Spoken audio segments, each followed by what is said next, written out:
हम किरण शर्मा। हम मंजू शर्मा अपना यूट्यूब चैनल पर सबके स्वागत करे छी। नमस्ते प्रणाम सब दीदी भाई के प्रणाम, सब यूट्यूब फैमिली के प्रणाम, जते दीदी माई चाची सुनबी सबके प्रणाम।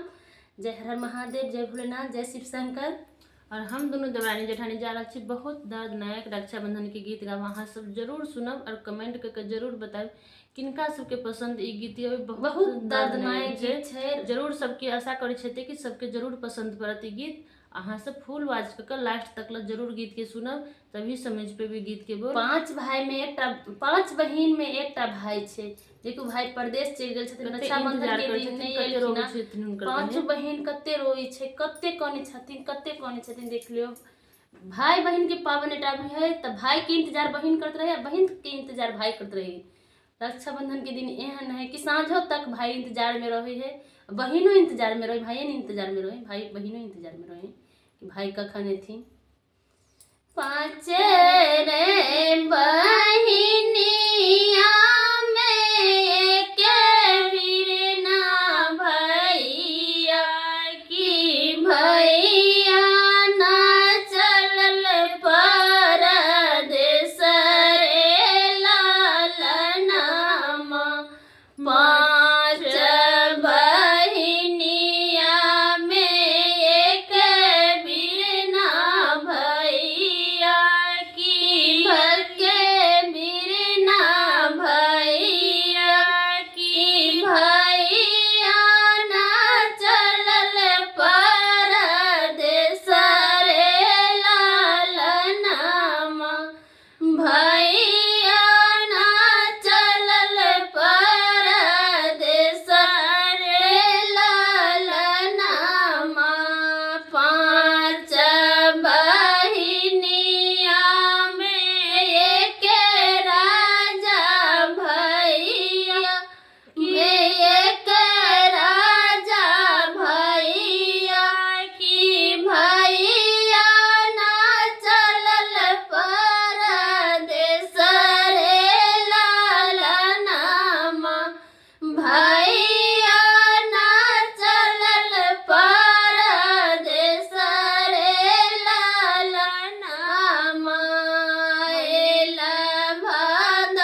बनही के हरियर सुगा उरैया समनमा बैसी गेल बहिनी दुआरी रे लालनमा काहे तू रोवेलहिनी काहे तू कानत काहे लरबत छाती फटी रे लालनमा काहे रोबत बहिनी का होल कानत काहे रोबे छाती फटी रे लालनमा काहे रोबे छाती फटी रे लालनमा काहे रोबे छाती फटी रे लालनमा पाँच बहिनिया में एक ही बीरानामा बीराना ना गेल परदेस रे लालनमा ए पाँच बहिनिया में एक बीरानामा बीराना ना गेल परदेस रे लालनमा आइल भादव मास राखी के दिनमा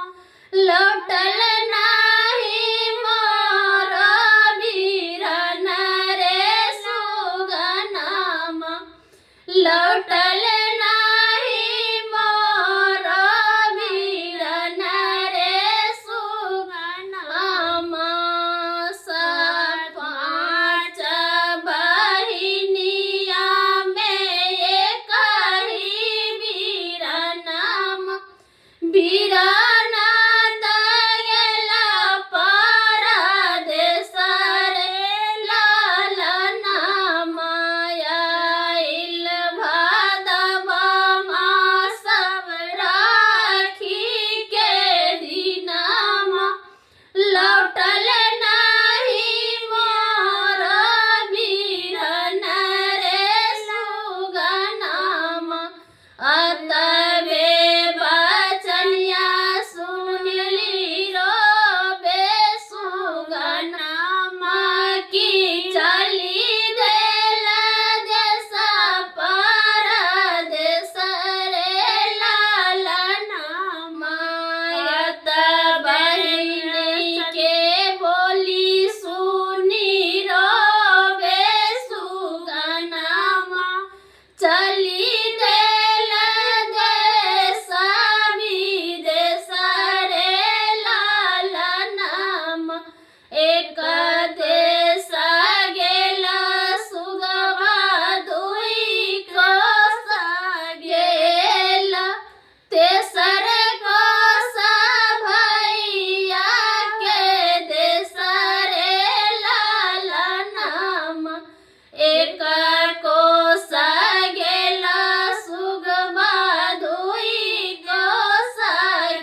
सुगवा के बोली सुनी रोबे बीरनामा रोबे राजा भैया मोर बहिनी रोबेली घर रे लालनामा मोर बहिनी रोबेली घर रे लालनामा मोर बहिनी रोबेली